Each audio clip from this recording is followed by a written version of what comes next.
ಆದಿಕಾಂಡ 15:14. ಅವರು 400 ವರ್ಷಗಳು ನಿನ್ನ ಸಂತತಿಯವರನ್ನು ಶ್ರಮೆಪಡಿಸುವರು, ಅವರು ಸೇವಿಸುವ ಜನಾಂಗಕ್ಕೆ ನಾನೇ ನ್ಯಾಯ ತೀರಿಸುವೆನು. ಈಗ ನಿನಗೆ ಶ್ರಮೆ ಬೆಳೆದಿದೆ ಅಂದ್ರೆ ಅದ ಅರ್ಥವೇನು? ಈಗ ಯಾರಾದ್ರೂ ಇವರ ಮಕ್ಕಳನ್ನು ಸಾಯಿಸಿಬಿಡ್ಬೇಕು ಅಂದ್ಕೊಂಡ್ರು, 100 ವರ್ಷಗಳಿಂದ ಇವರು ದಾಸತ್ವದಲ್ಲಿ ಇದ್ದು ಯಾವಾಗಾದ್ರೆ ಅವರ ಮಕ್ಕಳನ್ನು ಸಾಯಿಸುವ ಕಾಲ ಬಂದುಬಿಟ್ಟಿದೆಯೋ, ಆನಂತರ ಸ್ವಲ್ಪ ಸಮಯದಲ್ಲಿ ಯಾರ ಮನೆಯಲ್ಲಿ ಮೊದಲನೇ ಒಂದು ಸತ್ತೋದ್ರು? ಶತ್ರು ಅಂತ ಹೇಳಿ. ಎವ್ರಿ ಮೇಲ್ ಫಸ್ಟ್ ಬಾರ್ನ್ ಡೈಡ್. ಈಗ ಶ್ರಮೆ ನಿನಗೆ ಜ್ಞಾಪಕ ಮಾಡುತ್ತೆ, ನಿನ್ನ ಶತ್ರುವಿಗೆ ತೀರ್ಪನ್ನು ತೀರಿಸುವ ಕಾಲ ಹತ್ತಿರ ಬಂದಿದೆ.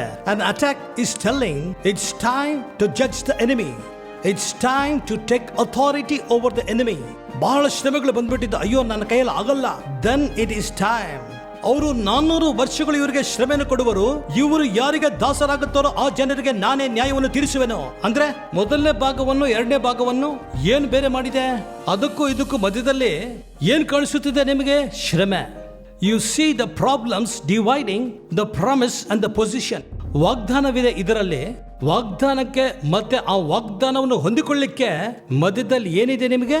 ಶ್ರಮೆ. ಸರಿ, ಶ್ರಮೆ ಯಾವಾಗಾದ್ರೆ ಜಾಸ್ತಿ ಆಗೋಗಿದೆಯೋ ಅದರ ಅರ್ಥವೇನೆಂದರೆ ಶತ್ರುಗೆ ತೀರ್ಪನ್ನು ತೀರಿಸುವ ಕಾಲ ಬಹಳ ಹತ್ತಿರವಾಗಿದೆ.